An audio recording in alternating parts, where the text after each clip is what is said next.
नमस्कार विद्यार्थी मित्रांनो, माझं नाव सुहास भिसे. स्वागत आहे तुमचं सर्वांचं परदा करंट अफेअर्स मराठी या आपल्या मायबोली भाषेतील एज्युकेशनल यूट्यूब चॅनलमध्ये.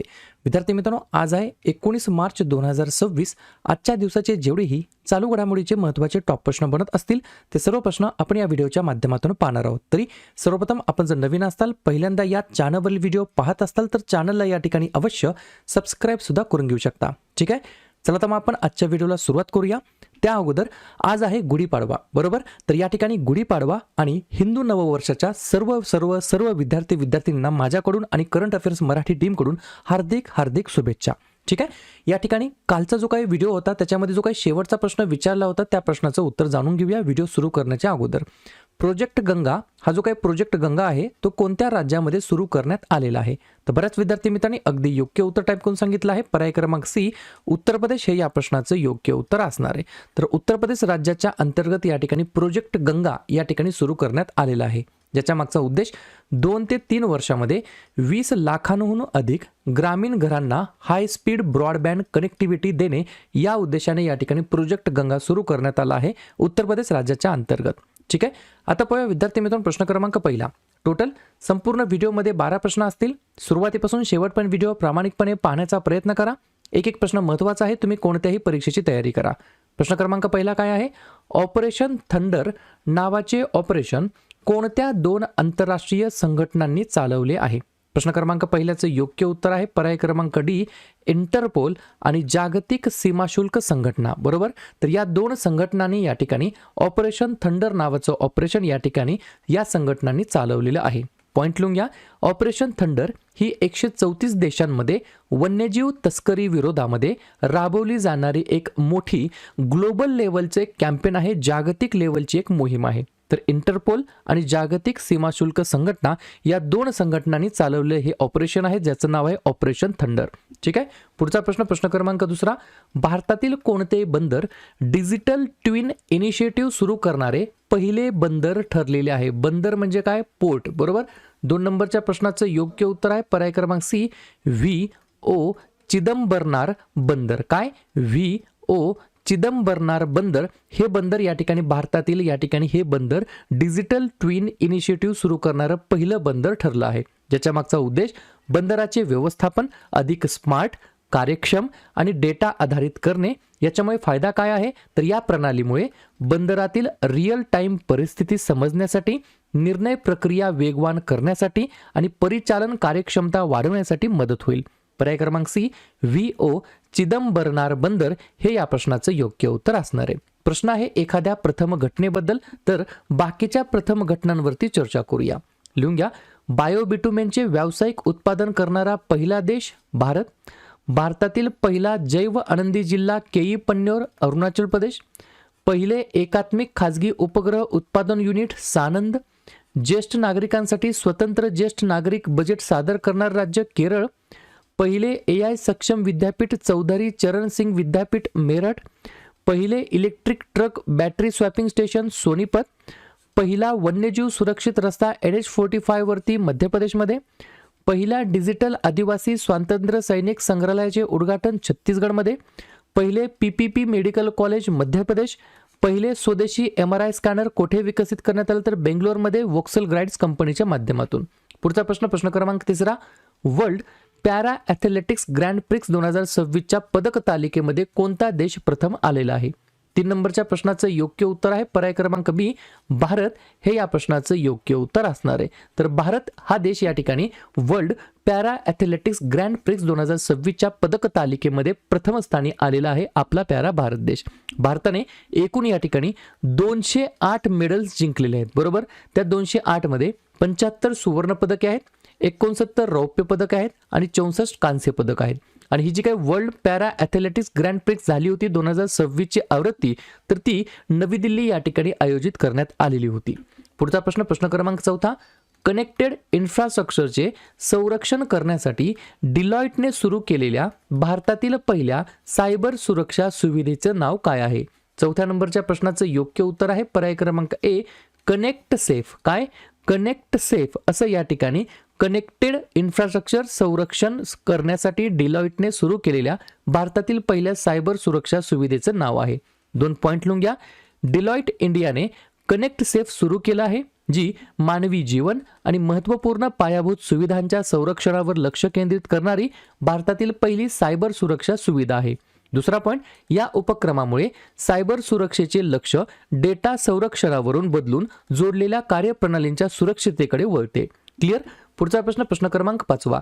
अलीकडेच कोणत्या राज्यामध्ये अराकू कौनी हा बाजरीवर आधारित आदिवासी खाद्यपदार्थाचा मेन्यू सुरू करण्यात आलेला आहे? 5व्या नंबरच्या प्रश्नाचं योग्य उत्तर आहे पर्याय क्रमांक डी, आंध्र प्रदेश हे या प्रश्नाचं योग्य उत्तर असणार आहे. तर आंध्र प्रदेश राज्याच्या अंतर्गत या ठिकाणी अराकू कौनी हा बाजरीवर आधारित आदिवासी खाद्यपदार्थाचा मेन्यू सुरू करण्यात आलेला आहे, ज्याचा मागचा उद्देश आरोग्यदायी आहारास प्रोत्साहन देणे, आदिवासींच्या उपजीविकेला आधार देणे आणि अराकू प्रदेशाचा पाककलेचा वारसा जतन करणे हा याच्या मागचा मेन उद्देश आहे. ठीक आहे. तर पर्याय क्रमांक डी, आंध्र प्रदेश हे या प्रश्नाचं योग्य उत्तर असणार आहे. आंध्र प्रदेश बद्दल सांगायचं म्हटलं तर स्थापना झाली 1 नोव्हेंबर 1953 मुख्यमंत्री आहेत एन चंद्राबाबू नायडू, राज्यपाल आहेत एस अब्दुल नजीर, राजधानी आहे अमरावती. 3 महत्त्वाचे राष्ट्रीय उद्यान आहेत व्यंकटेश्वरा, पापीकोंडा आणि राजीव गांधी, आणि 3 महत्त्वाचे धरण आहेत सोमशिला, श्रीशैल्यम आणि नागार्जुन सागर. पॉइंट लिहून घ्या. सतीश धवन स्पेस सेंटर जी की श्रीहरिकोटा या ठिकाणी स्थित आहे, हे देखील आंध्र प्रदेश राज्याच्या अंतर्गत येतं. पुढचा प्रश्न क्रमांक 6. कोणते 2 भारतीय अमेरिकन तरुण त्यांच्या मर्कर नावाच्या AI आधारित स्टार्टअपच्या माध्यमातून वयाच्या 22व्या वर्षी जगातील सर्वात तरुण स्वयंनिर्मित अब्जाधीश बनलेले आहेत? 6व्या नंबरच्या प्रश्नाचं योग्य उत्तर आहे पर्याय क्रमांक सी, वरील दोन्ही. कोण कोण? तर पर्याय क्रमांक ए आदर्श हिरेमेट आणि पर्याय क्रमांक बी सूर्य मिधा, या 2 व्यक्तींचे हे नाव आहेत. बरोबर.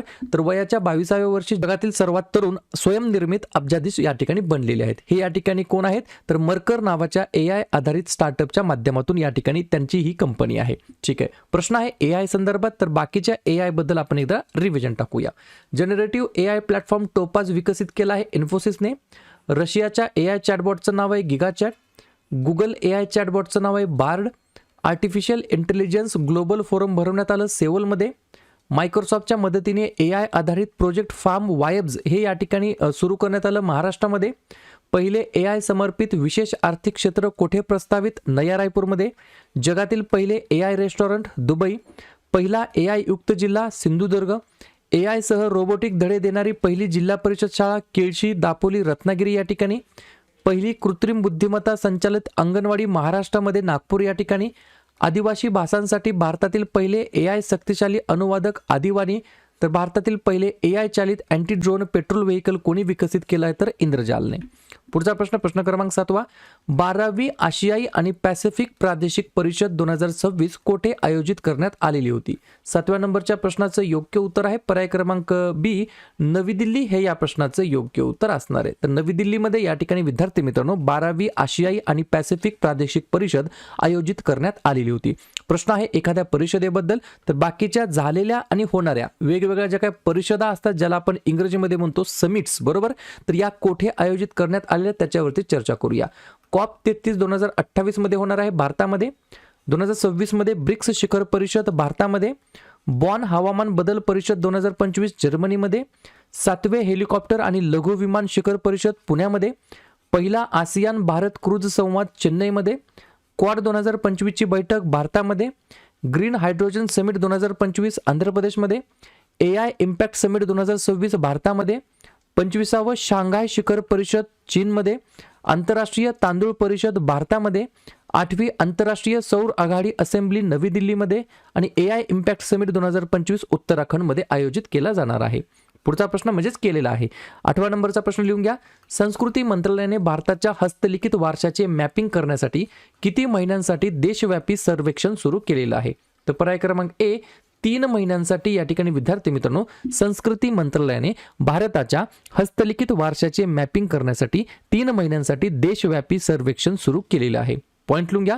या सर्वेक्षणाद्वारे देशभरातील हस्तलिखिते ओळखली जातील आणि त्याची नोंद केली जाईल, जेणेकरून एक व्यापक राष्ट्रीय डेटाबेस तयार होईल.